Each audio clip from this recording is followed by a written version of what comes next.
네, 오늘 저희들이 함께 말씀 보시도록 할 터인데요. 네, 다니엘서 1장 1절부터 말씀 보도록 합니다. 다니엘서 1장 1절부터.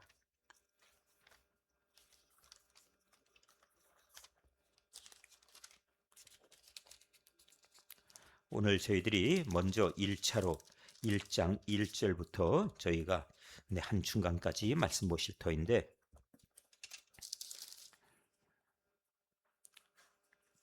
16절까지만 함께 먼저 말씀 함께 교독하여 보시도록 합니다. 1절부터 16절입니다. 유다 왕 여호야김이 다스린 지 3년이 되는 해 바벨론 왕 느부갓네살이 예루살렘에 이르러 성을 애워쌌더니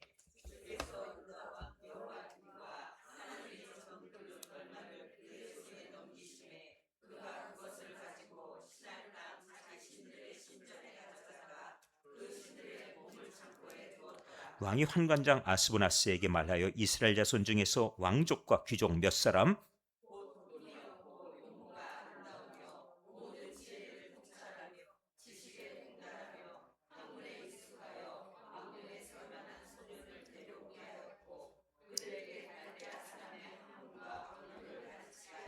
또 왕이 지정하여 그들에게 왕의 음식과 그가 마시는 포도주에서 날마다 쓸 것을 주어 3년을 기르게 하였으니 그 후에 그들은 왕 앞에 서게 될 것이더라.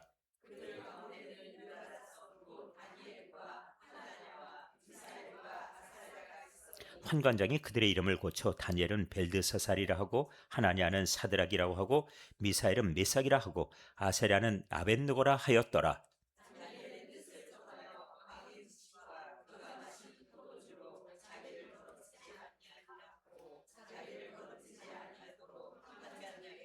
하나님이 다니엘로 하여금 환관장에게 은혜와 긍휼을 얻게 하신지라.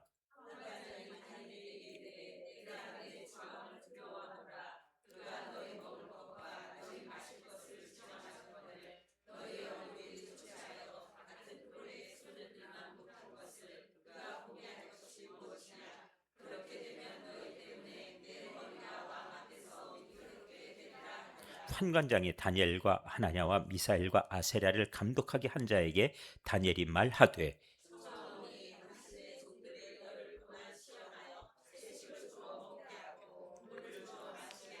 당신 앞에서 우리 얼굴과 왕의 음식을 먹는 소년들의 얼굴을 비교하여 보아서 당신이 보는 대로 종들에게 행하소서 하며 열흘 후에 그들의 얼굴이 더욱 아름답고 살이 더욱 윤택하여 왕의 음식을 먹는 다른 소년들보다 더 좋아 보인지라. 그리하여 감독하는 자가 그들에게 지정된 음식과 마실 포도주를 제하고 채식을 주니라. 아멘. 네, 오늘 이제 다니엘서에 들어서게 됐습니다. 다니엘서를 택한 이유가 있어요. 왜 그러냐면은 선지서 가운데서 물론 많은 어떤 그런 교훈들이 들어있고 예언의 말씀이 있지만, 그러나 이 시대 우리 신앙을 세워가는 데는 이만한 말씀이 없습니다. 신앙을 세워가는 일에. 또 한편으로 시대를 분별하는 지혜, 그리고 하나님의 예언의 뜻, 그 비밀들이 상당히 많이 포함되어 있어요. 그런 만큼 제가 우리 초대교회 성도들 바라보면 한 가지 특징을 발견했어요. 무엇인가 보니까 말씀에 대해 욕심들이 그렇게 많아요. 그래서 이렇게 욕심이 많을 때는 채워줘야 된다, 그런 생각을 했습니다. 왜 그런가 하면은 이게 사람하고도 똑같은데, 사람도 태어나서는요 다른 게 없습니다. 먹는 욕심이 말로 다 못해요.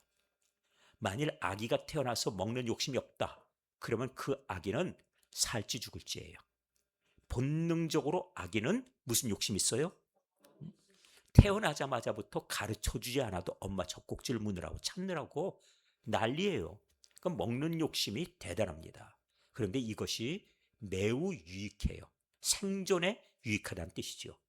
그런 만큼 우리 교회도 살아야 됩니다. 그러니까 어떻게 해요? 잘 먹어야지요. 잘 먹어야 됩니다. 그래서 주일날도 잘 먹어야 되고요. 그리고 예배 시간도 잘 먹어야 되고, 저는 지난 수요일날 우리 책을 이제 마태복음 저희들이 들어가면서 요한계시록 그리고 또 레위기를 끝내고 떡을 준비한다 그래서 이렇게 놓고, 야, 이 밤에 뭘 얼마나 드실려나. 다들 다 드셨어요. 어쩜 그리 접시를 싹싹 비워놓고들 가시는지 그 밤에. 깜짝 놀랄 만큼 잘 드셨어요. 야, 이거 참 좋은 겁니다. 잘 드셔야 돼요. 왜? 이게 보면 병이 들면은 일단 입맛이 떨어져요. 그러니까 신앙적으로도 말씀을 사모하면은 신앙적으로 건강하다는 뜻입니다. 자, 이런 의미에서 말씀을 제가 지금 이제 설명하고 이 말씀을 우리가 듣는 것이 중요하다 하는 말씀 드리는데, 제가 기왕 얘기를 시작했으니까 이 부분에 대해 설명을 조금 더 하고 갈 거예요. 일생에 가장 크게 성장하는 때가 언제입니까? 일생에 제일 잘 자라는 때가 언제예요? 아기 때 잘 자랍니까? 보통 몇 킬로 커요? 1년 동안. 1년 동안 몇 킬로나 큽니까? 예? 3kg 혹은 5kg 뭐 이렇게 이런 식으로 클까요? 혹은 더 크면은 한 9kg 뭐 이런 식으로도 클 수가 있죠. 그런데 중고등학교 시절에 체중이 1년에 15kg 뭐 느는 수도 있죠. 있죠. 키가 얼마나 커요? 막 20cm 막 이렇게 큰 수도 있죠.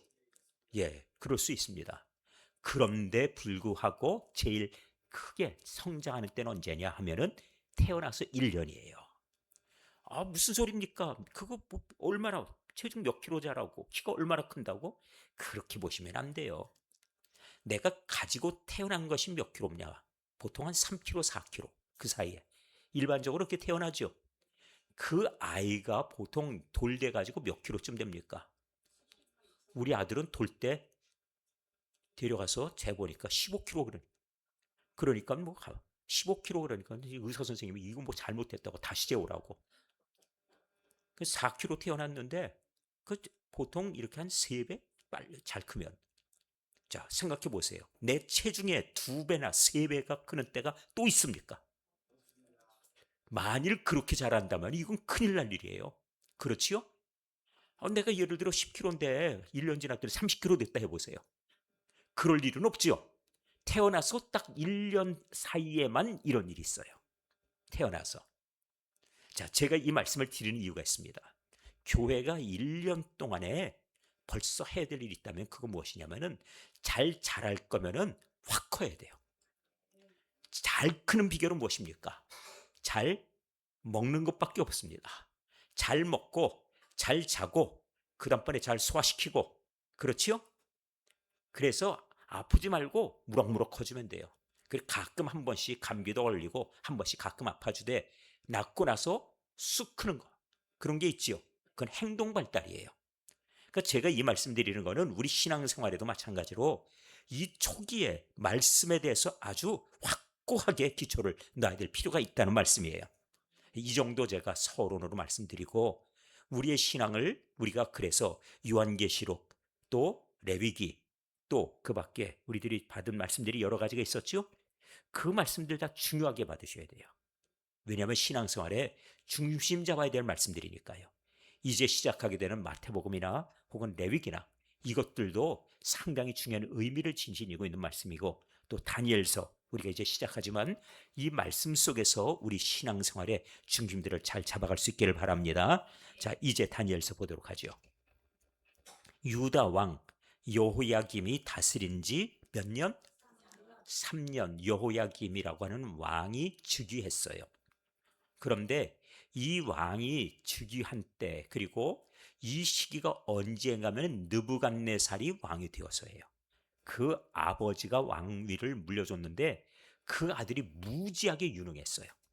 그래서 자기가 거느리고 있는 이, 지금으로 하면 이라크지요, 갈대아 족속들, 그러니까 나중에 이제 이 나라가 바벨론이란 이름으로 해서 이제 온 세계 이름을 떨치게 되는데, 과거에 이 바벨론이라는 나라에 그 있었던 큰 사건이 있다면은 그 땅에서 한 왕이 태어나 가지고 그 왕이 온 나라 사람들을 다 모아가지고 우리가 흩어짐을 면하자. 옛날 우리 조상 노아 때에 홍수가 나가지고 다 사람들 다 그때 다 죽지 않았느냐? 몇 사람 살아남지 않았다.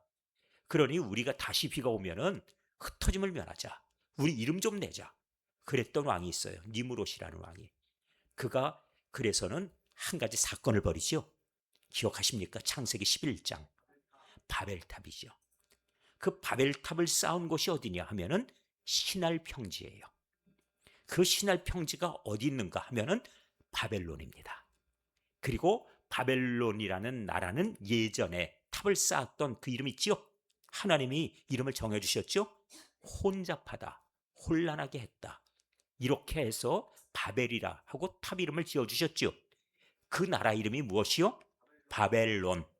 그러니까 바벨론이라는 이름이 갑자기 어느 날 쑥 튀어나온 게 아니고 옛날 바벨탑을 쌓았던 저력을 가진 나라.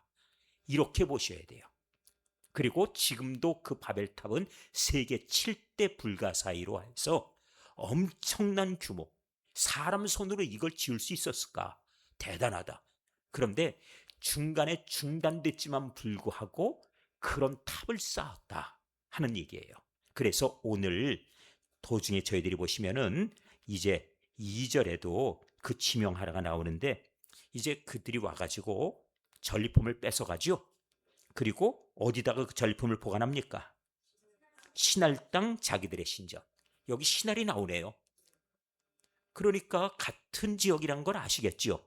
자, 그래서 이 바벨론은 지금의 이라크, 그리고 나중에 이곳에서 누가 나오게 되냐면은 아브람도 이곳 출신이에요. 이 지역 전체를 통칭해서 메소포타미아라 부르고, 그리고 우리가 세계 4대 문명을 얘기할 때는 여기에 흘러가는 유브라데 강이 있고요. 그 다음번에 티그리스 강이 있거든요. 그런데 이 강들을 중심으로 해서 메소포타미아 문명이라고 하는 것이 형성되어서 고대 사회에 상당히 발전된 문명이었다 하고 얘기하는데, 이 신할에서 나온 외투가 또 그렇게 또 명품이에요. 그래서 아간도 이 신할산 외투를 보고서는 이 명품 이 코트에 아주 그냥 눈이 꽉 꽂혔죠. 그래서 이거를 다 불태워야 되는데 대신에 그리하지 않고 자기 장막 밑에다 갖다 숨겨버렸죠. 그러니까 보통 고급 제품이 아닌 그런 옷들을 만들어내기도 하고, 그런 점에서 이 땅의 문명은 일찍이부터 그렇게 발달했고, 그리고 전 세계를 주도할 만한 그런 가진 역량, 문명이 있었다. 이렇게 보셔야 될 겁니다. 자, 그런데 그때에 그 다시 한번 그 나라에 있는 부족들을 통합하고, 그리고 나서 그가 황제가 되고 왕이 되어서 그 모든 영토의 강력한 그런 어떤 권세를 가지고서 모든 부족을 통합하고, 그리고 그 주변의 나라들을 하나하나 점령한 그 왕이 느부갓네살. 이렇게 되는 거예요. 그가 지금 이렇게 쳐들어오게 됐을 때 그 상황 이전에는 어떤 일들이 있었냐면은 먼저 아수르라는 나라가 일어나요. 먼저. 근데 이 아수르는 이 이라크 옆에 바로 더 한 그 옆에 이란이라는 나라 지금 있죠? 그 이란이라는 나라가 바로 아수르의 원조입니다. 그러니까 서로 다르죠. 다른 걸 아시죠? 그리고 그들은 서로 형제, 조상도 달라요. 아수르는 누구의 자손인가 하면은 우리가 창세기 25장에서 보셨나요? 아브라함이 첩을 그두라를 두고, 그리고 그두라가 아들을 낳았는데 그 손자 이름 가운데 아수르가 들어있어요. 그러니까 아브라함의 계열이었고요. 그 다음번에 여기 이 지금 이 메소포타미아인들은 또 그들은 또 다른 셈족, 함족 하면서 나뉘어지게 되는데 이 부류가 달라요. 그런 점에서 지금 이란하고 이라크가 옆 나라로 있지만은 그러나 사이가 좋지 않고 관계가 별로 좋지 않아요. 또 한편으로 이웃끼리 있으니까 이웃끼리 있으면 무슨 일이 있어요? 영토 전쟁 하겠죠? 서로 무너뜨리고 멸망시키고 하는 일도 있다 보니까 이란과 이라크가 최근까지도 전쟁도 하고 사이도 별로 안 좋고 그런 일들도 꽤 있었던 기억들을 가지실 거예요.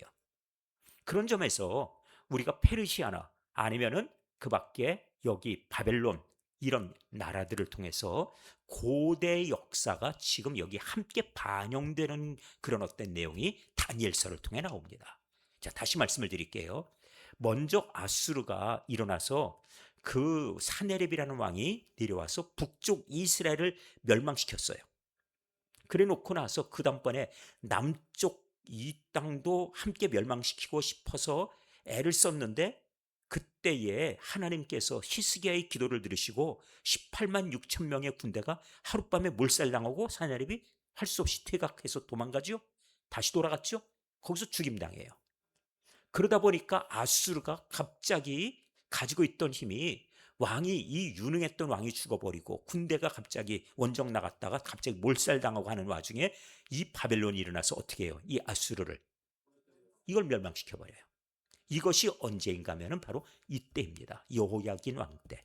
그러니까 북쪽 이스라엘은 멸망했고, 그리고 히스기야 시대가 지나서 그 다음번에 세월이 흘러서 여기 바벨론이 이제는 이제 전체적으로 통일시킨 다음에 힘이 넘치고 뻗치니까 이제 어떻게 해요?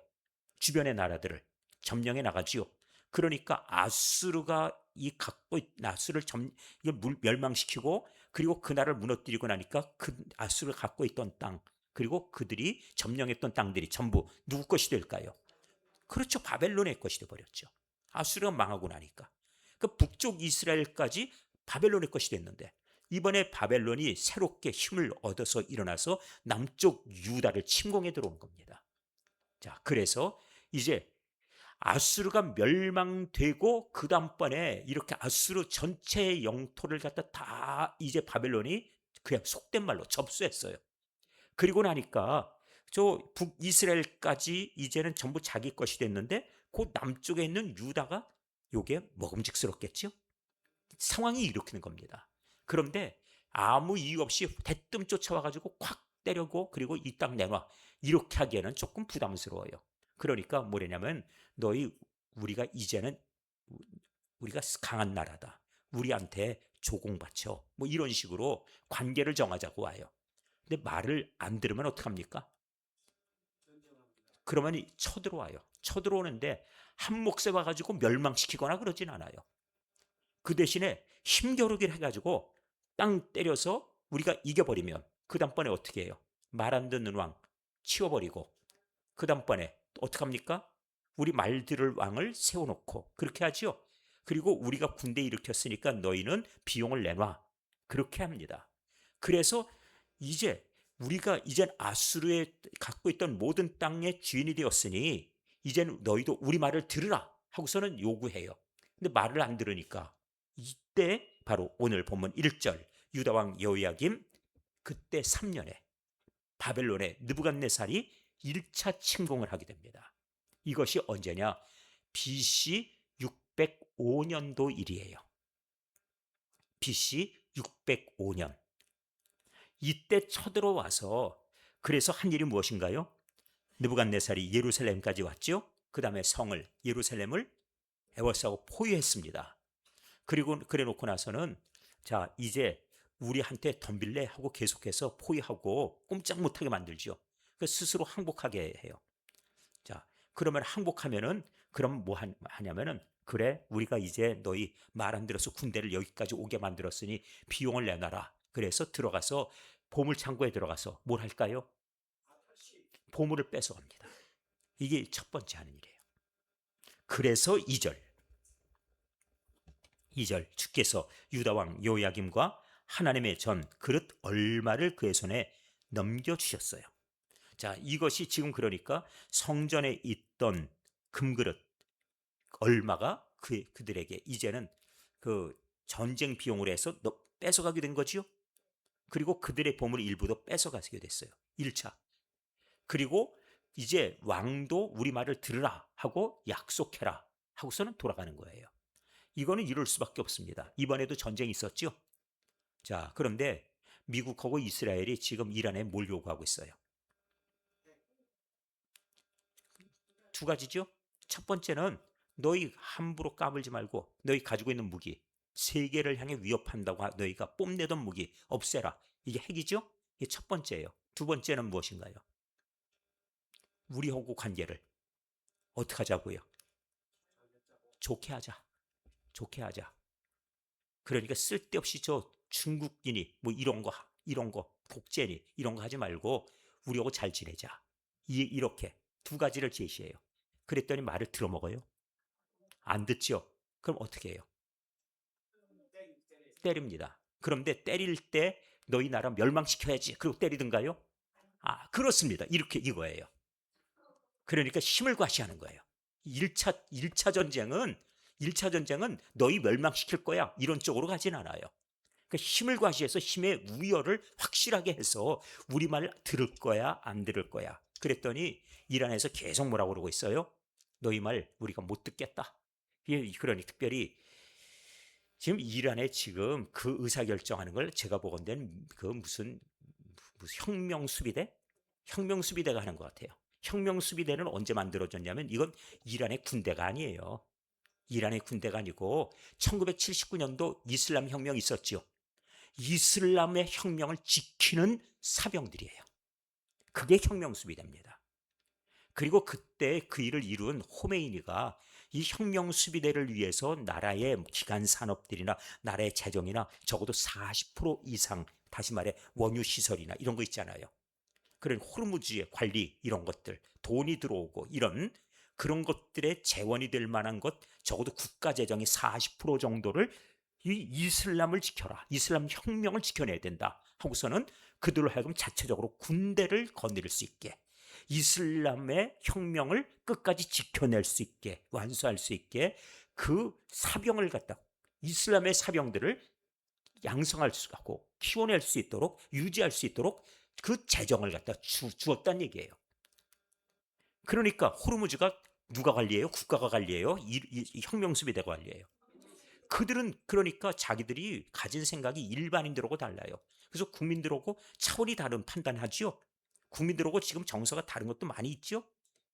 국민들은 그 가운데 누가 제거됐다 그러면 막 좋아하고 춤도 추고 그러는데, 그런데 혁명수비대 가가지고 그런 사람들 다 잡아 죽이고, 얼마 전에 우리 언제입니까? 그 전쟁이 일어나기 전에 그 자기들 국민 죽인 사람을 잡아다가 죽인 사람이 4만 명이 넘어간다 그러는데 왜 그래요? 이슬람에 거치는 사람들은 다 잡아 죽이겠다 이거예요. 이게 혁명수비대 역할이에요. 자, 그러니까 지금 그들의 입장에서는 우리가 미국을 따를 수 없다, 끝까지 우리는 죽음으로 불사하고 싸운다 이럴 거 아니에요? 그럼 어떻게 해요? 이번 그렇게 해서 끝까지 버티면 두 번째 또 때리죠. 또 때리고 지금 또 때리는 일이 일어나겠지요. 그래서 이스라엘도 몇 번의 전쟁이 있었냐면은 세 번의 전쟁이 있습니다. 그래서 이 세 번의 전쟁 속에서 포로가 나와요. 그래서 1차 이 침공 때에 포로들이 많이 잡혀갔습니다. 이렇게 끌려간 가운데는 누가 잡혀갔냐? 다니엘과 그 친구들이 잡혀가요. 이제 보셨죠? 두 번째는 또 누가 잡혀가게 되냐면 두 번째는 느헤미야가 잡혀가요. 세 번째는 예레미야가 잡혀요. 물론 예레미야는 또 놔주기도 해요. 그러니까 세 번째는 나라가 망합니다. 그래서 이렇게 포로로 끌려간 이 사람들을 통해서 이 포로기 당시의 이야기나 아니면은 그 당시 이스라엘이 멸망할 당시의 이야기들이 전해지게 되는 거죠. 자, 그러면 1차 포로로 끌려가게 된 이 다니엘과 세 친구 이야기다 하고 보시면 되겠지요. 자, 그러면 이제 배경을 우리가 충분히 알았습니다. 자, 이렇게 보시고, 그래서 지금 주께서 유다왕 여호야김과 하나님의 전 그릇 얼마를 그의 손에 넘기셨다. 이건 하나님이 넘기셨다고 봐야 돼요. 하나님이 넘겨주셨다. 역사는 하나님의 손에 있습니다. 그렇기 때문에 성경은 아예 그에 대해서 그들이 뺏겼다고 얘기하지 않고 주께서 넘기셨다고 얘기했어요. 그리고 주께서 다시 그것을 되찾아오시게 합니다. 그 예언이 나중에 고레스 왕을 통해서 내가 돌려줘라, 이런 예언의 말씀이 나와요. 그 고레스가 나중에 그 예언의 말씀을 갖다 확인한 다음에 깜짝 놀랍니다. 아니, 이 예언은 내가 태어나기 전에 써 있는데 내 이름이, 그리고 나에게 왕권을 주어서, 그리고 고레스를 의로운 자라, 뭐 이렇게 말씀하니까 고레스가 그 예언의 말씀을 보면서 이게 도대체 누가 기록한 거야? 아니, 이게 언제 기록한 거야? 그래서는 가만, 이거 분명히 누군가가 이거 위조한 것 같은데, 누가 나를 알고 옛날에 쓴 것처럼 이렇게 한 거 아닌가? 그런 생각 하겠죠. 그런데 나중에 확인해 보니까 그게 아니에요. 자기 태어나기 전부터 있던 예언의 말씀이라. 그러니까 두렵겠죠. 그래서 거기다가 더해서 바벨론의 멸망에 관련된 그 다니엘의 그 메네메네덱을 우바르신 그 사건 있잖아요. 손가락 사건. 그것까지 알고 나서 보니까는, 그러니 하나님 여호와가 두려운 거예요. 그래서 너희들은 돌아가라 해버리죠. 그래 이것이 역사가 그냥 막 우연히 가지 않습니다. 우리나라 지금 저한테 이렇게 물으시는 분 있어요. 목사님, 너무 권력이 한쪽으로 가는 거 아니에요? 그렇게 말씀하시는 분 있거든요. 한쪽으로 가게 돼 있습니다. 그리고 한쪽으로 간다면 어떤 일이 일어나는가도 그것도 우리가 봐야 돼요. 그렇습니다. 그것도 봐야 돼요. 그래야지 우리 교인들도 알 거 아니에요. 아, 이 당이 권력을 잡으면 어떻게 정치하는가 확인해야 되겠죠? 그 다음번에 제대로 가면은 어떻게 해요? 야, 잘하고 있구나. 이렇게 하겠죠? 잘못 가면 이거 안 되겠네. 그러겠죠? 이게 역사를 보는 관점이 되는 거예요. 하나님이 확인시켜 주실 겁니다. 기대하십시오. 네, 기대하시고 이제 우리가 잘 지켜보면 되는 거예요. 그리고 우리들은 어떻게 해요? 우리가 신앙의 관점 가지고 올바로 세상을 분별해 보라는 말씀이죠. 자, 이렇게 보는 것이 올바른 이 세상을 바라보는 태도가 맞겠다는 뜻입니다. 자, 이제 계속 갑니다. 자, 그래서 전리품으로 하나님의 전에서도 그리스도 얼마를, 이 금은 기명이죠? 이걸 가지고 갔지요? 그래서 나중에 이제 벨사살 왕이 이것으로 이제 술 따라 먹다가 잔치 벌였다가 이제 말썽 나는 이 그릇이 바로 이것들이에요. 자, 그리고 그 다음번에 그가 그것을 가지고 신할 땅에 있는 자기 신들의 신전에 가져다가 그 신들의 보물 창고에 두었다. 이렇게 돼 있지요. 그러면은 기왕 얘기 나왔으니까 벨사살 왕이 왜 자기 보물 창고에 가서 그 신전에서 가지고 온 그 보물 창고에서 왜 이 그릇들을 가져다가 잔치를 벌였을까요? 그 이유는 하나입니다. 우리의 신이 그 신보다 더 강하고 위대하다. 그렇지요. 더 힘있다 하는 것을 과시하기 위해서. 그런데 이거는 그야말로 죽으려고 작정한 겁니다. 하나님을 모르고. 그렇지요? 뽐내도 적당히 뽐내지. 어떻게 거기까지 그렇게 하다가 이제 그날 밤에 이제 간 거예요. 그러니 교만하면은 어디까지 교만해질 수 있는가? 바로 하나님에 대해서 그가 이렇게까지 하나님의 신전의 것을 가져다가 하나님의 이름을 모독하고 자기들의 신의 이름을 높이려 하다가 그렇게 됐다는 얘기죠. 자, 이제 창고에다 두었다. 자, 3절 왕이 환관장 아스브나스에게 명령을 내립니다. 뭘 명했습니까? 이스라엘 자손 중에서 왕족과 귀족 몇 사람, 곧 어떤 사람들? 자, 이제 왕족과 귀족 중에서예요. 왜 왕족과 귀족 중에서라 얘기하냐면은 1차 포로를 끌고 갈 때 누구를 끌고 갔냐면은 장차 나라를 이끌어갈 만한 인재들, 똑똑한 사람들, 그리고 귀족 출신 가운데서 유능하고 그리고 아주 야무진 청년들, 이들을 싹 잡아간 거예요. 1차 때. 왜 그러냐면은 이들 지금 10대 중후반의 청년들, 청소년들을 마구 잡아갔어요. 왜 잡아갔겠습니까? 그 나라에 무엇을 끊으려고. 미래, 희망, 그걸 끊으려고. 그래서 그들을 끌고 간 겁니다. 그러면 이 아이들이 중간에 비어버리면은 얘네들이 성장해가지고 장차 나라의 독립운동할 그리고 민족을 이끌 지도자들 다 없어지겠죠? 그리고 그들을 잡아가 버린 거예요. 이것이 일단 나를 점령하고 나서 너희의 미래는 우리 손에 있다 하고서는 그들의 미래 꿈나무라고 하는 그 세대를 갖다가 그 가운데 특별히 유능한 그런 어떤 청년들을 막 잡아가 버린 거예요.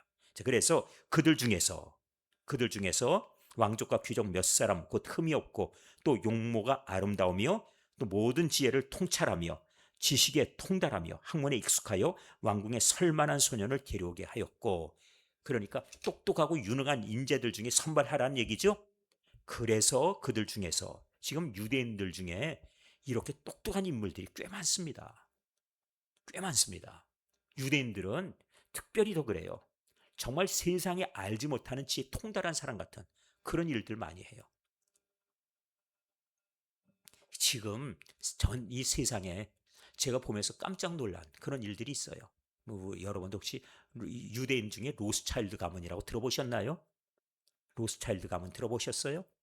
세상의 권력을 가지고 이 재물을 가지고 세계를 움직이는 그런 막강한 힘을 가진 그런 집안이에요. 로스차일드 이름을 기억은 해두세요. 제가 로스차일드를 쭉 이제 연구를 해보는데 제가 보면서 깜짝 놀랍니다. 야, 어떻게 저런 생각을 할까? 어떻게 저렇게 돈을 벌었을까? 저렇게 세상을 움직일 만한 그냥 어마어마한 일들을 했을까? 또 통도 크고 투자도 잘하고 그런가 하면은 가지고 있는 어떤 이 구도가 야 이렇게 생각하기 쉽지 않은데 뭐 제가 다 소개는 하지 않겠습니다만 근데 세상에 너무 돈을 벌어대니까 그러니까 그 돈이 전 세계를 막 움직여요. 그 영국의 나중에 수상이 영국의 이 수상이 그 어딥니까? 저기 이집트의 카이로에 수에즈 운하라고 있거든요. 들어보셨어요? 수에즈 운하. 이집트가 돈이 없어가지고 수에즈 운하를 갖다 누구한테 넘기려고 그러는데 예? 지분의 40%를 갖다가 돈을 갖다가 장만을 빨리 돈을 가져오면 좋겠다. 이랬더니 프랑스가 그걸 가져오고 싶어가지고 돈을 장만하는데 그런데 영국의 수상이 아예 그냥 이 로스타일드 집에 가가지고 그 돈 좀 빌려줘. 그래가지고는 그냥 하룻밤 사이에 그, 그 지금 영국의 화폐 단위가 파운드죠. 그렇죠? 그 당시 돈으로 4천만 파운드를 갖다가 하룻밤에 장만해서 그거 은행에서 빌려도 한 달, 두 달 이상 걸릴 건데 하룻밤 만에 돈을 장만해줘가지고 그 수혜주 은하를 갖다가 그 소유권을 갖다가 가져와 버리잖아요. 영국이 나중에 저 인도에서 면환이 뭐 들여오고 또 그리고 온 세계에서 막 그냥 그 배들이 사방에 그 식민지에서 물건 막 이 수혜주 은하를 갖고 오죠. 그런데 그때에 그 국가에다 돈 빌려준 게 바로 그 집안이에요. 대단하지요? 안 놀라시는 것 같으니까 그만하겠습니다. 놀라셔야 될 것 같은데 안 놀래네. 국가가 오죽하면 쫓아와가지고 집안에 와가지고 돈 좀 빌려달라고 그래요. 예. 우리나라 같으면 우리나라가 그렇게 합니까? 나라가 그럴 일 없지요. 그런데 그 정도로 재력을 가졌다 하는 것이고 그 바람에 그 집안이 국가에다가 돈을 빌려주고 나서 거기서 나오는 이익을 갖다가 그 집안이 또 돈을 빌려줬으니 담보는 그래가지고 그 다음에 거기서 또 돈을 빼가는 거예요. 거기서 지나가면서 우님들 받잖아요. 그럼 그걸 갖다가 또 받으니까 돈을 얼마나 잘 벌면 근데 돈 버는 얘기 이걸 갖다 제가 처음부터 쭉 보다 보니까 야, 이 사람들 보통 아니다. 근데 돈이 권력이라고 무섭습니다. 하여튼 뭐 그 얘기는 성경의 얘기는 아니고 살짝 빗나간 이 세상의 역사 얘기니까 그 얘기 나중에 때가 되면 또 해드리고 하여튼 오늘은 여기 이 얘기로 가겠습니다. 그래서 유대인들 중에 이런 똑똑하고 유능한 청년들 중에서 선발해라 그랬죠? 그래서 뭘 가르치게 합니까? 그들에게 갈대아 사람의 학문, 갈대아는 여러분 갈대아 우르 아시죠? 여기 바벨론 땅의 원 부족이 갈대아족이에요. 갈대아 사람들이에요. 그러니까 자기들 역사죠. 자기들의 역사와 문화, 그 다음에 자기들이 가진 모든 학문, 언어 가르치게 했어요. 유대인들에게 지금 그들이 배워야 되는 것은 저 갈대아 언어를 배우고 그들의 학문을 배워야 돼요. 우리도 마찬가지로 일제시대 때 우리 언어 대신에 일본어 배우겠죠. 그리고 역사도 한국 시민이니까 일본 역사 배우게 하고 그랬을 거 아니에요. 이들에게 그렇게 했다는 얘기입니다. 자연스럽게 이해가 되시죠? 자, 그 다음에 가겠습니다. 그 다음에 또 왕이 지정하여서 그들에게 이제 하는 배려와 혜택이 있습니다. 무엇인가요? 그들에게 왕의 음식과 그가 마시는 포도주에서 날마다 쓸 것을 주어 몇 년 동안? 3년 동안 왕이 먹는 것과 똑같은 음식, 똑같은 포도주. 그러니까 이건 뭐라고 그러냐면은 사람을 그야말로 기르는 겁니다. 왕의 사람들을 길러내는 거예요. 그런데 왕과 똑같은 음식을 먹게 하면은 이걸 왕이 먹는 음식을 뭐라고 하냐면 진상품이라 부릅니다. 아시는 용어죠? 그 쌀도 최고의 쌀, 고기도 최고의 등급의 고기. 우리로 얘기하면 한우만 먹고 또 그 다음번에 닭고기, 그 다음번에 돼지고기, 뭐 하여튼 온갖 고기들 하여튼 마음껏 먹어라. 왕이 내려주는 하사는 음식이다. 포도주도 보통 일반 포도주가 아니에요. 포도주도 등급이 있을 거 아니에요. 그러니까 최고의 그런 어떤 이 등급의 음식들을 제공해 주는 거예요. 3년 동안에 잘 먹고 잘 커라. 그리고 너희들 잘 성장해서 그 다음에 공부 열심히 하고 바벨론을 위해서 기여해라. 그런데 이들을 왜 길러낼까요? 그들은 왕궁에서 일하는 사람. 다시 말해서 환관이나 혹은 내시 그 밖에 이들이 하는 일은 또 그 땅의 학문을 연구한 박사 혹은 술사, 점치는 사람, 뭐 이런 온갖 학문에 능통한 사람들, 학자들, 뭐 이런 부류가 되겠지요. 이들 가운데서 또 나라의 각 곳에 파견해 가지고 관리도 삼기도 하고 그렇게 하는 겁니다. 그 대신에 그들이 그 바벨론의 반역을 일으키지 못하도록 그들을 갖다가 나라가 통솔하고 그들을 그야말로 교육 훈육시키는 거예요. 자, 이렇게 3년 동안 해라 했지요. 자, 그래서 그 후에 그들은 왕 앞에 서게 될 것이더라. 왕 앞에 선다는 얘기는 왕을 수종들든지 왕궁에서 같으면 환관이 되는 거겠죠. 그리고 그 밖에 또 각 지방의 관리로 보내기도 하고 뭐 이런 케이스들이 있게 될 거예요. 자, 이제 봅니다. 그들 가운데 유다 자손 곧 다니엘과 하나냐와 미사엘과 아사랴가 있었더니 하고 나오지요. 자, 다니엘과 세 사람의 친구라 그러지요. 다니엘, 그 다음번에 누구? 이름? 하나냐, 그 다음 미사엘, 그리고 아사랴. 네 사람의 이름이 나오는데 네 사람의 이름에는 특징이 있습니다. 어떤 특징이 보이십니까? 어떤 특징이 보이시나요?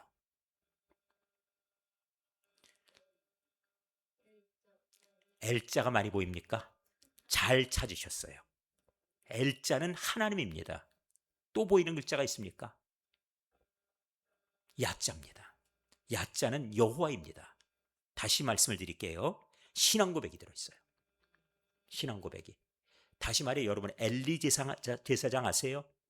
나의 하나님이에요. 엘리 라마 사박다니 나의 하나님이요. 나의 하나님이요. 엘자는 하나님이에요. 아시는 단어죠? 엘리야 그러면 나의 하나님은 야자는 야훼 할 때 야훼의 그 대표적인 글자입니다. 그러니까 나의 하나님은 여호와시다. 그 야곱이 하나님 앞에 서원하면서 여호와께서 나를 동행하셔서 나를 지켜주시고 나를 무사히 돌아오게 해주신다면 여호와께서 나의 하나님이 되실 것이요. 기억나시죠? 이 첫 번째 소원이에요. 그 엘리야는 무엇이라고요? 나의 하나님은 내가 섬기는 하나님은 여호와다 그거예요. 신앙 고백이 들어있지요. 그러니까 엘은 하나님, 야는 여호와 이렇게 보시면 돼요. 다니엘 첫 번째 이름 다니엘 나오지요. 다니엘이란 뜻은 무엇이냐면 하나님은 심판자이시다. 하나님이 판단하신다 하는 뜻이에요. 잘 기억해 두세요. 자, 다니엘의 이름 뜻이 무엇이요? 하나님이 심판하신다. 하나님이 판단하신다. 그 모든 선과 악의 판단은 누가 해요? 하나님이 하신다는 거예요. 그리고 마지막에 상 주시는 분도 하나님이시고 벌 주시는 분도 하나님이 되실 거예요. 그런 신앙 고백이 담겨 있죠. 이렇게 우리가 보셔야 돼요. 세상 사람들이 우리를 향해서 비난을 할 수도 있고 우리를 시기해서 여러 가지 악담을 할 수도 있고 거짓으로 우리를 비난할 수도 있죠. 그것이 하나도 겁이 안 나요. 왜 겁이 안 납니까? 하나님이 알고 계시니까. 하나님이 판단하시니까. 이 신앙이에요. 그래서 저도 참 살다가 제가 조금 한 가지 제가 후회하는 게 있어요. 제가 좀 약간 사람들 앞에 좀 고분고분도 하고 그래 나 죽었습니다 하면 좋은데 약간 그렇지 못한 게 있었거든요. 이제 성격상의 결함이 있었어요. 그러다 보니까 거기다가 또 어쩌다 보니까 목회하다 보니까 또 교회가 또 자꾸 커지고 또 잘 나간다고 그랬지요. 그러니까 제가 시기를 받을 수 있는 조건을 두 가지를 완전히 충족했어요. 그래가지고 맨날 집에 가면 당신은 좀 제대로 좀 못하냐고 사람들 좀 만나면 잘하지 그러고 맨날 또 집에서 말씀하시는 또 분이 계세요. 그런데도 불구하고 그 뜻을 모르고 그러고서 그냥 오랜 세월 지내다가 어느 날 제가 깨달았어요. 이게 다 헛된 건데 이런 거 아무것도 아닌데 그러면서 마음속에 느낀 게 그래도 하나님이 판단하시고 하나님이 심판하시는 거지. 그게 우리 신앙이에요. 자, 우리 교회도 지금 우리 초대교회도 마찬가지인데 조금 안 됐지만 눈총을 받을 수 있어요. 눈총을 받을 수 있는 조건이 있습니다. 저 교회 선지 얼마도 안 됐는데 그런데 교인들이 모인댄다. 그 자체만 갖고도 우리는 좋지만 제3자들이 바라볼 때는 우리 초대교회에 대해서 무슨 얘기만 나오면 조금 안 좋게 얘기할 수가 있어요. 그럴 때 우리들이 담대하게 지켜갈 건 무엇이요? 그러나 그 일의 판단은 누가 하신다? 하나님이 하신다. 그겁니다. 그러니까 그런 어떤 담대한 중심을 갖자 이거예요. 그게 다니엘입니다. 자, 두 번째 이름이 무엇이요? 하나냐. 하나니라는 단어는 무엇인가 하면은 하나니라는 단어는 은혜입니다. 은혜. 그러니까 여호와께서 은혜를 베푸신다. 여호와께서 은혜를 베푸신다. 은혜 베푸시는 분은 여호와. 이 뜻이에요. 신앙 고백이 들어있지요. 그러니까 이들이 물론 부모가 이름을 지을 때 그들이 이런 상황 가운데 있을 것을 알고 지은 건 아니었을 거예요.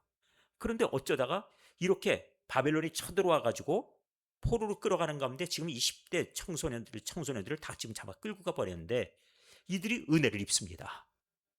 그래서 그 나라 포로가 된 그들이 그곳에 가서도 그 백성들 가운데 뛰어난 자가 돼요.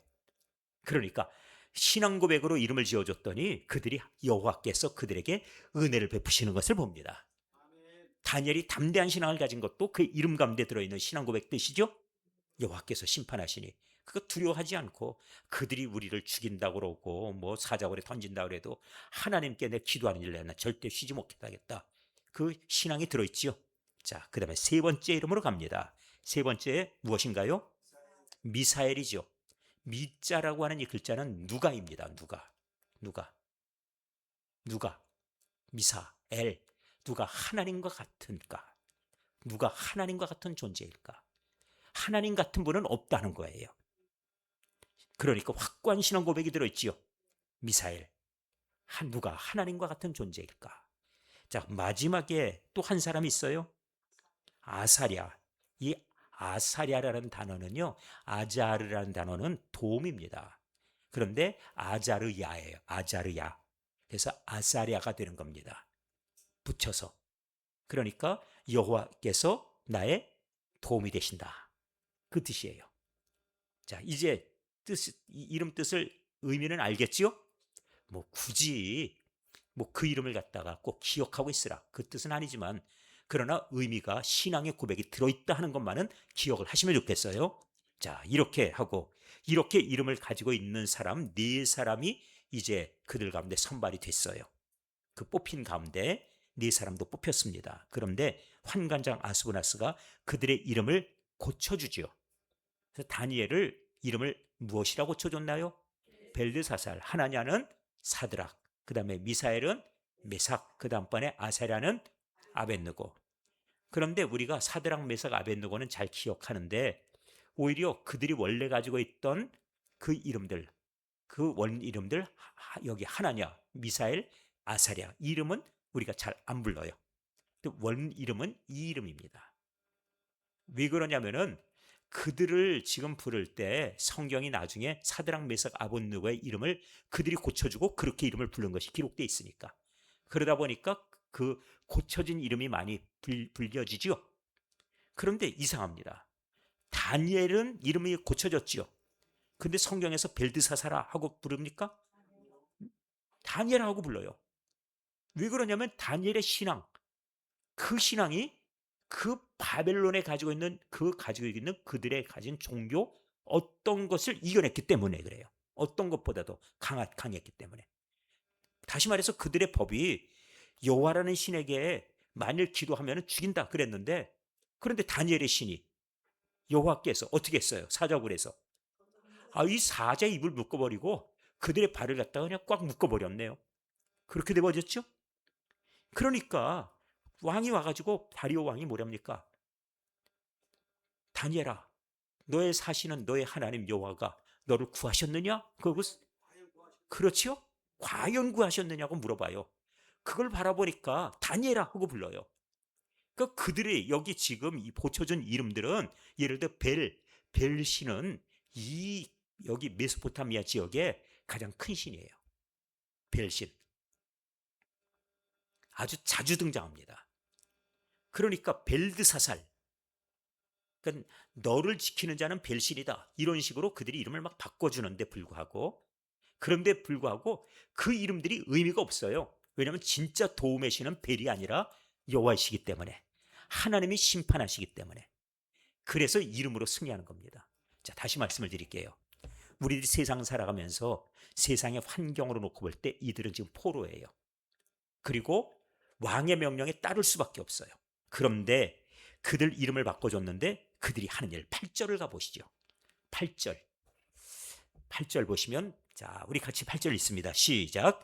다니엘은 뜻을 정하여 왕의 음식과 그가 마시는 포도주로 자기를 더럽히지 아니하리라 하고 자기를 더럽히지 아니하도록 환관장에게 구하니. 할렐루야. 이 자기를 더럽힌다는 게 무엇이냐면 왕이 먹는 그 음식이 뭐냐, 왕의 신전, 이 벨신이라든지 아니면 니무르기라든지 이런 신전에 들어가서 제사하고 나오면 이 고기들이 왕 앞으로 와요. 그 고기를 잡아서 자기들이 신에게 드린. 그런데 이 신전에 바쳐진 음식을 먹겠다는 얘기입니까? 아니지요. 그렇습니다. 안 먹겠다는 거예요. 우상의 제물을. 그래서 여기에 그 한 가지 조건이 있어요. 뜻을 정했습니다. 세상의 환경이 그들이 거부할 수 있는 지금 상황이 아니에요. 그들이 능력으로 하면은 왕의 명령을 거스를 수가 없어요. 그런가 하면 환관장은 이 부분에 민감해요. 왜냐하면 내가 당신들에게 왕의 명령을 따라 이 음식을 먹여야 되는데 안 먹었다 그랬는데 나중에 왕이 알면은 뭐가 대신 날아가요? 요 몸하고 목이 따로 붙어있기가 쉽지 않거든요. 왕이 알았다간. 그러니까 어떻게든 먹이고 이들을 잘 길러내고 보살피고 해야 되는데 안 먹겠다는 겁니다. 그러니 이건 왕의 명령과 직접 충돌되는 상황인데 그들이 뜻을 정했어요. 우리 이거 안 먹겠습니다 하는 거예요. 자, 우리들 지금 이 시간에 우리 마음에 어떤 결심이 있습니까? 어떤 결심이? 우리 새벽기도 시간에 이삭을 통해서 이삭이 심히 크게 떠는 장면 보셨죠? 그때 이삭이 결심한 게 무엇이에요? 자기가 이제까지 평생에 사랑했던 아들은 에서고 내가 축복하기는 에서를 축복하겠다 작정했지요. 그런데 그 순간에 어떤 결심으로 바꿔요? 야곱을 축복하겠다는 것으로 생각을 바꿔요. 평생에 내가 좋아했던 아들이 에서였어도 자기의 가치는 고기였어도 그걸 포기하고 하나님께서 주신 그 말씀을 따라가요. 우리는 어떤 결심을 하고 어떤 뜻을 세우고 있습니까? 제가 한 가지 확인을 하고 싶은 게 있어요. 내년도 돼서 올해 오고 완전히 난 새롭게 거듭난 신앙생활을 하고 싶다. 그 소원이 있습니까? 뜻을 세웠습니까? 그러면 어떻게 변하지요? 어떻게 변하지요? 여기 답이 나와야죠. 결심을 했으면 하나님 말씀대로 따라가겠다고 해야 돼요. 우상이 되면 안 먹겠다 하잖아요. 그러니까 내가 좋아하는 것 대신에 하나님의 말씀 따라가겠다. 이삭이 그렇게 하지 않았어요? 나도 그렇게 하면 되는 겁니다. 뭐 온갖 얘기할 거 하나도 없어요. 그냥 다윗도 선지자 나단이 와가지고 책만 하니까 어떻게 했어요? 바로 회개했어요. 회개가 뭡니까? 고쳤다는 얘기고요. 그리고 그가 스스로 자기가 옳다고 여겼고 그래도 괜찮다고 했던 것들을 포기하고 하나님 저는 죄인입니다 하고 그런 그 생활 방식, 자기의 가치관, 자기가 가진 권력에 대한 어떤 그런 가진 의지, 자부심 이것을 모두 어떻게 해요? 버렸다는 겁니다. 이것이 무엇이든 영적 예배 비결이에요. 그래서 로마서 12장 1절은 그 말씀을 해요. 그러므로 형제들아 내가 하나님의 모든 자비하심으로 너희를 권하노니 너희 몸을 거룩한 산제물로 드리라. 이것이 너희가 드릴 하나님께 드릴 영적 예배라는 것이에요. 영적 예배는 무엇이에요? 내가 죽어야 됩니다. 내가 좋아하는 것, 내가 옳다고 여겼던 것, 내가 이제까지 주장하던 것, 나의 가치관, 하나님 말씀 앞에서 이것 다 버리겠다는 의지가 이게 바로 내 자신을 하나님께 드리는 거예요. 그리고 주님 오르십니다 하는 거죠. 다윗은 그걸 했어요. 그래서 하나님께로부터 어떤 칭찬을 받습니까? 내 마음에 합한 사람.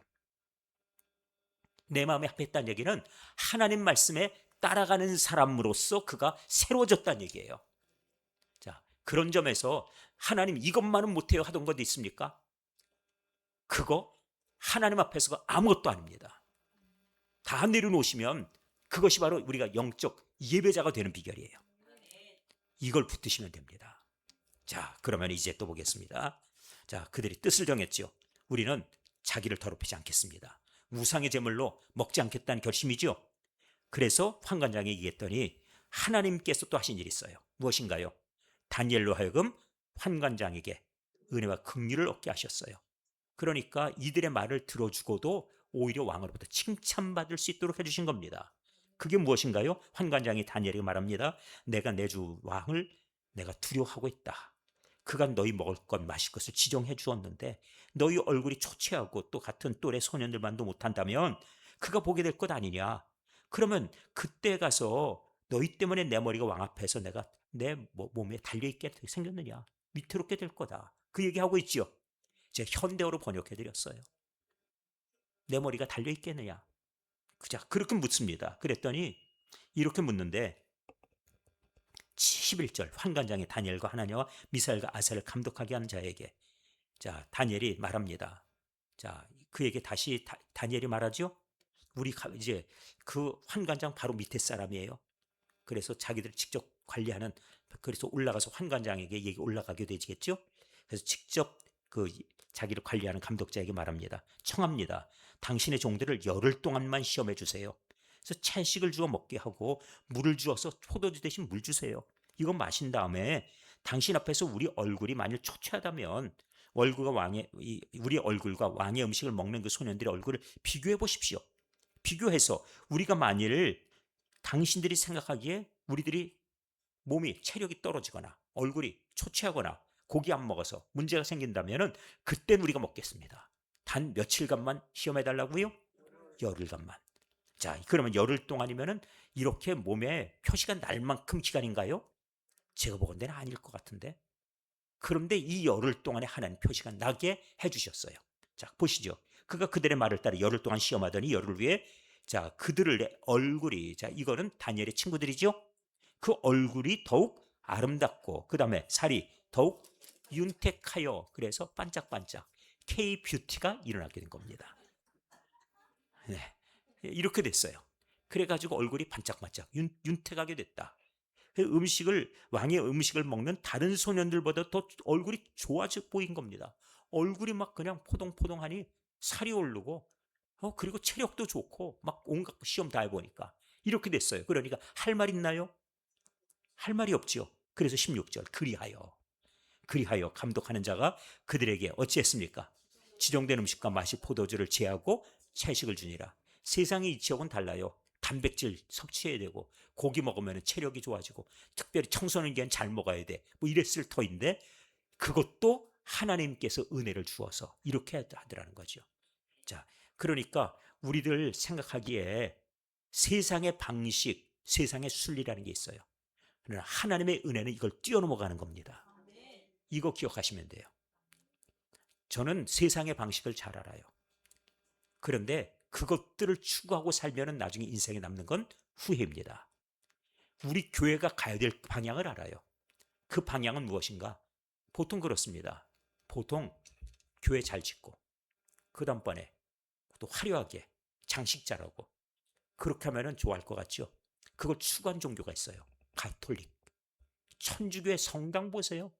막 저 스페인에 있는 무슨 뭐 파밀리에 무슨 성당 뭐 이런 거 있죠?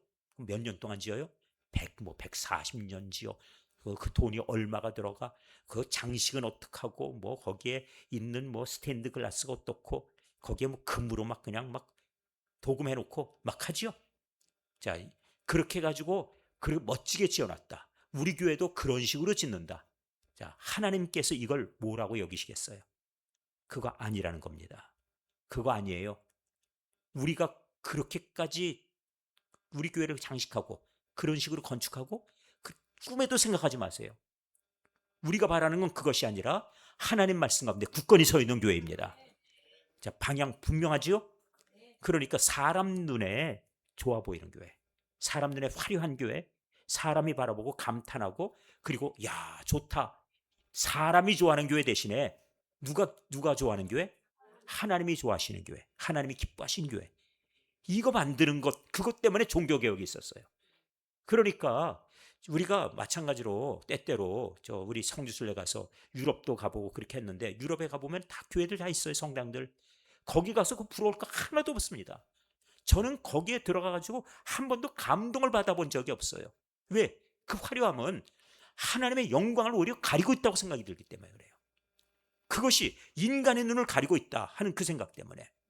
그럼 우리 교회는 차라리 그냥 가난한 교회면 좋겠고요. 그리고 우리 교회는 돈이 남지 않는 교회가 되기를 바라요. 대신에 무엇이 남았으면 좋겠는가 하면은 하나님이 기뻐하시는 신앙의 열매들이 남기를 바랍니다. 그것이 바로 우리 교회가 가야 될 길이라 생각하는 거예요. 자, 다시 우리 기도 제목 정리하겠습니다. 하나님, 우리가 뜻을 정하게 하옵소서. 내 인생의 목표, 내가 추구하는 것, 성공의 기준, 우리 교회가 나갈 길, 전부 사람 눈에 바라보고 사람들이 좋다 나쁘다 사람들의 판단이 아니라 누가 판단하신다고요? 이게 다니엘이에요. 우리 다니엘서에서 우리들의 모든 그런 어떤 그 가치관의 그 기준은 하나님께로부터 온다. 그것을 얘기하기 위해서 우리에게 다니엘서를 주고 있거든요. 하나님께서 판단하신다. 하나님 기뻐하신 대로 나는 판단하고 있습니까? 하나님이 원하신 대로 결정했습니까? 하나님 말씀이 들려졌을 때 심히 크게 떨어보셨습니까? 이것이 오늘 이제 관건이에요. 이것이 되면은 신앙인 되는 것이고, 이렇게 될 때 하나님이 기뻐하시는 사람 되는 거예요. 하나님 마음에 합한 사람, 내 뜻 그대로 가지고 가서 그래서 내가 하나님께 예배자라 그래 할 수 없어요. 영적 예배는 나를 하나님께 온전히 드리는 것입니다. 자, 이제 기도 제목을 제가 충분히 드렸죠? 잘 기억하세요.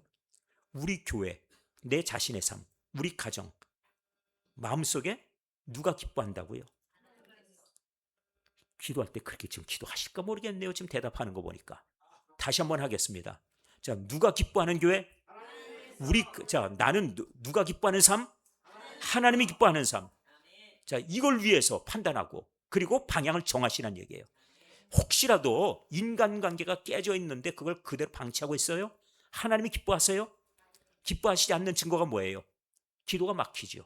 기도가 막힌다는 얘기가 뭐죠? 응답이 없다는 얘기입니다. 응답이 없다. 응답 없는데 기도하는 걸 뭐라고 그래요? 중언부언이라 합니다. 하나님과 소통이 막혀 있는데. 그리고 라디오 꺼놓고 나서 라디오 수신하겠다고 들어요. 배터리가 없는데 핸드폰 보겠다고. 그러면 이게 들어와요? 꺼놓고 나서. 그러니까 하나님과 소통할 수 있도록 만드시란 말씀이에요. 그러려면 채널 맞추시고 그리고 스위치 켜놓으시고 그거 해야지요. 그 방법이 무엇이에요? 사람에게 풀면, 이 땅에서 풀면 하늘에서도 풀리고, 이 땅에서 매면 하늘에서도 매이고. 그 말씀이 그거예요. 그 신앙 고백 위에 주께서 머리가 되시고 그리스도가 되신다. 살아계신 하나님의 아들이시면 나는 그 말씀 따르겠다는 거 아니에요. 자, 이 믿음 가운데 가야 됩니다. 자, 각자 아실 거예요. 하나님이 기뻐하시지 않는 그 고집을 갖다 내가 갖고 있는 것 있습니까? 오늘 이 밤에 부서지기를 바랍니다. 깨지기를 바랍니다. 새로지기를 바랍니다. 기도하시면서 응답의 은혜를 받기를 주님의 이름으로 간절히 기원합니다. 기도하겠습니다. 아버지 하나님, 이 밤에 다니엘을 말씀하셨사오니 여호와께서 심판하실 것이요 여호와께서 판단하신다. 그 말씀 속에 다니엘과 세 친구들이 뜻을 정한 것처럼 우리들도 마찬가지로 뜻을 정하여 오직 하나님 말씀을 따르기로 결심케 하여 주옵소서. 이를 위해서 우리가 감당할 수 없는 권력 앞에서라도, 그리고 왕의 명령 앞에서라도 담대했던 그 다니엘과 친구들처럼 우리도 여호와께서 우리와 함께 하심을 믿는다고, 그리고 주께서 우리와 같이 하시니 이젠 열흘간만 시험해 보라고 그렇게 얘기했던 것처럼 우리도 마찬가지로 하나님이 내 삶에 함께 하시고 나를 주장하신다는 것을 믿고, 이제는 우리 가까이 있는 사람들에게, 내 감당할 수 없는 그 사람들에게 하나님이 함께 하심을 지켜보라고 그렇게 얘기할 수 있는 용기를 허락하여 주시옵소서. 이를 위해서 먼저 우리가 할 일은 하나님의 말씀으로 돌아가는 것이요 그 말씀으로 새롭게 하는 것인 줄 믿사오니, 하나님, 입술로 고백했다면 그것이 내 삶이 되게 하여 주시고, 내 삶이 되었다면 열매로 나타나게 하여 주옵소서. 하나님, 나를 주장하여 주시옵소서. 이제 주의 말씀이 나를 새롭게 하시고 내 생각을 변화시켜